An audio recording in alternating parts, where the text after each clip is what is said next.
안녕하세요. 김상철 목사입니다. 오늘 갈라디아서 6장 1절에서 5절 말씀을 통해 작은 순종이 구원을 지킨다 라는 제목으로 새벽 묵상을 하도록 하겠습니다. 본문을 읽겠습니다.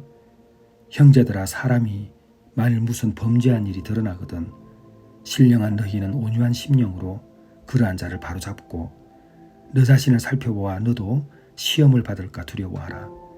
너희가 짐을 서로 지라. 그리하여 그리스도의 법을 성취하라. 만일 누가 아무것도 되지 못하고 된 줄로 생각하면 스스로 속임이라. 각각 자기의 일을 살피라. 그리하면 자랑할 것이 자기에게는 있어도 남에게는 있지 아니하리니 각각 자기의 짐을 질 것이라. 아멘. 저는 오늘 마음이 몹시 어려운 시간들을 보내었습니다. 여러분들을 생각하고 여러분과 함께 하기로 했던 약속들이 지켜지지 않을 때, 그것이 하나님과의 관계에서 지켜지지 않을 때 많이 마음이 아픕니다. 여러분, 교회는 프로그램이 많아서 교회가 아닙니다. 건물이 커서도 교회가 아닙니다. 교회는 하나님과 나와의 관계, 말씀 앞에서 순종하는 자들의 모임이 교회입니다.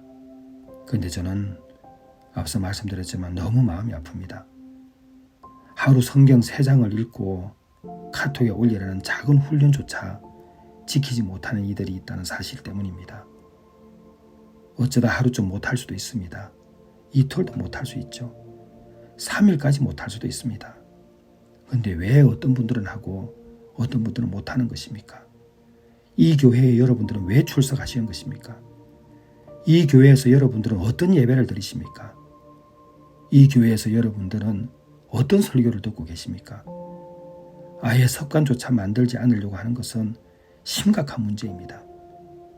이것은 단순한 게으름이 아니라 하나님 앞에서 순종의 의지 자체가 없는 것입니다. 여러분, 제가 사꾼이 될 수는 없지 않습니까? 교회를 위해서 헌신하는 말씀이 아니라 하나님의 말씀을 읽으라는 거 아닙니까? 기도하라는 것 아닙니까? 감사노트 쓰라고 하는 것 아닙니까? 여러분, 왜 못하십니까? 왜 여러분들은 안 하십니까? 유튜브에 새벽 묵상 듣고 댓글 올리라는 것, 여러분 그게 무슨 저하고 관계가 있겠습니까? 누차 말씀드렸잖아요. 누가 읽었구나, 누가 들었구나, 누가 감사를 나누구나. 여러분, 주의 종이 그것도 모르고 여러분의 삶을 어떻게 위해서 진실된 기도를 하게 됩니까? 여러분, 여러분들이 저를 보고 뭐라고 이야기하십니까? 목사님 너무 바쁘시다고 그러죠. 예, 바쁩니다. 여러분보다 훨씬 더 바쁩니다. 근데 제가 여러분 성경 안 읽을 때가 있습니까? 여러분, 제가 감사 안 할 때가 있습니까? 여러분 성경 읽는 거 외에도 갈라디아서, 요한복음 읽는 분들 많이 있잖아요. 근데 왜 도대체 여러분들은 못 읽는 겁니까? 여러분, 이 교회에 왜 오셨습니까? 지난 과거의 습관에서 벗어나기 위해서, 진짜 주님 만나기 위해서, 인생의 주인을 바꾸기 위해서 오신 것 아닙니까? 점점 갈수록 더 줄어들어요, 성경 읽는 사람이. 여러분, 60% 70% 돼서는 안 됩니다. 100% 돼야죠. 100%. 여러분, 이 교회에서도 이런 행동, 이런 습관을 들이지 못하면 여러분 이 행동을, 이 습관을 가지게 하는 교회로 옮기셔야 되는 게 맞죠. 제가 여러분을 천국으로 인도하는 하나님의 종이 돼야지, 여러분이 말씀으로부터 멀어지는 순종의 의지 자체가 없는 것으로 만들어지는 그런 목사로 살 수는 없지 않습니까? 오늘날 사도 바울은 갈라디아서 6장에서 이야기합니다. 범죄한 자를 온유하게 바로 잡아라. 그리고 스스로도 시험에 빠지지 않도록 조심해라. 2절에서는 스스로의 짐을 지라. 연약한 자의 도움을 도와줘야 된다. 연약한 자가 부족하면 도와주라는 거예요. 그리고 3절에는 스스로 속이지 말라. 말씀을 등한시하면서도 나는 신앙인이라고 착각하는 것은 자기 기만이라고 이야기하지 않습니까? 4절은 무엇입니까? 각자의 일을 살피라고 하잖아요. 하나님 앞에서 내 신앙을 점검하라. 남이 올리니 나도 올리고 남이 안 하니 나도 안 하는 것이 아니라 하나님 앞에서 나 자신을 어떻게 세우고 있는가를 살펴야 하는 것이 신앙인의 자세가 아니겠습니까? 그리고 5절은 뭡니까? 결국 각 사람이 자기의 짐을 져야 한다. 하나님 앞에서 우리의 구원은 각자 책임져야 될 문제라고 언급하고 있지 않습니까? 여러분, 성경을 읽지 않고 감사하지 않는 신앙은 뿌리 없는 나무와 같습니다. 뿌리가 없으면 태양이 비추고 바람이 불면 금방 말라버립니다.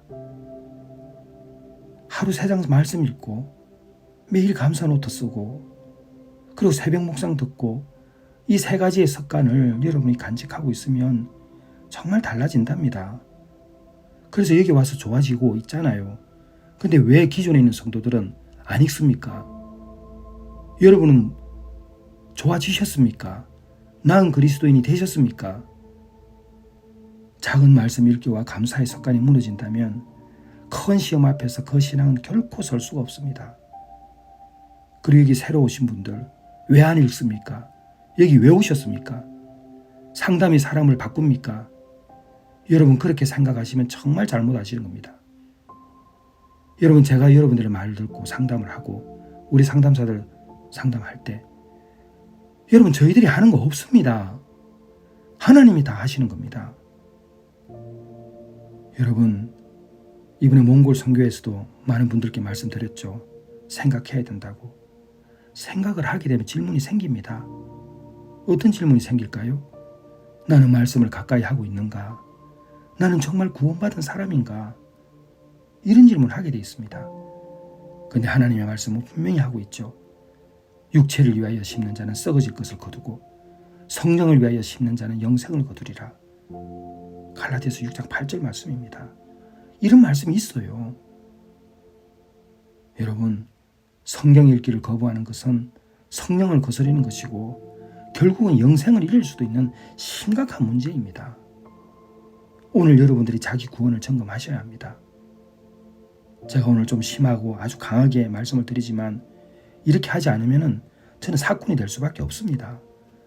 여러분 교회가 부흥하면 무슨 소용이 있고 숫자가 많으면 무슨 의미가 있습니까? 저는 그런 목회 못합니다.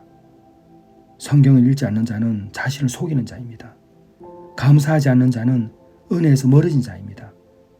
작은 순종조차 지키지 못한다면 더 큰 순종과 헌신은 절대 할 수 없습니다. 여러분 다시 강조하지만 이것은 구원의 문제입니다. 구원받은 자라면 말씀을 사모하지 않을 수 없지 않습니까? 구원받은 자라면 감사가 입술에서 꺼내지 않을 수 없지 않습니까? 그리고 구원받은 자라면 어떻게 말씀 묵상을 하지 않을 수 있습니까? 흔히들 돌아다니는 유튜브에서 나오는 설교들 그 한 편 듣는 것이 여러분의 인생을 구원으로 인도합니까? 말씀을 읽어야죠. 말씀을. 감사를 해야죠. 감사를. 여러분 하나님 앞에서 정말 자신을 철저히 점검하십시오. 교회의 존재의 의미는 말씀과 감사에 있습니다. 그것이 은혜이거든요. 말씀을 떠난 교회는 교회가 아닙니다. 감사 없는 신앙은 신앙도 아닙니다. 여러분 결단하십시오. 말씀을 읽으세요. 가능하면 미루지도 마세요. 앞서 말씀드렸지만 정말 저 여러분보다 바쁩니다. 상담하랴, 말씀 전하랴, 강의하랴, 영화도 하랴 너무 많습니다. 그래도 저도 구원받은 한 사람이지 않습니까? 말씀을 가까이 하고자 노력하는 겁니다. 감사하기 위해서 애쓰는 겁니다. 묵상할 때마다 은혜 주시기를 구하면서 묵상하는 겁니다. 여러분 말씀을 가까이 하십시오. 감사로 하루를 시작하십시오. 여러분 작은 순종을 결코 무시하지 마시고 순종하시길 바랍니다. 이것이 우리를 천국으로 인도하는 믿음의 길이고 이 땅에서도 하나님의 복을 받는 비밀입니다. 각각 자기의 일을 살피고 자기 짐을 지라. 이것이 오늘 우리에게 주신 하나님의 음성입니다. 기도하겠습니다. 하나님 아버지, 다른 교회는 모르겠습니다. 다른 성도들은 모르겠습니다. 내가 사랑하는 교회, 내가 사랑하는 교회를 다니는 성도들은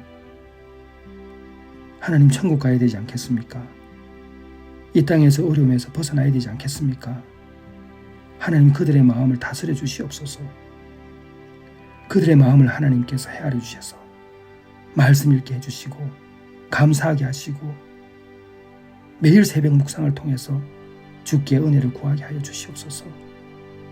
하나님, 그들이 이 작은 순종에 나아갈 수 있도록 도와주시옵소서. 예수님의 이름으로 기도드렸사옵나이다. 아멘.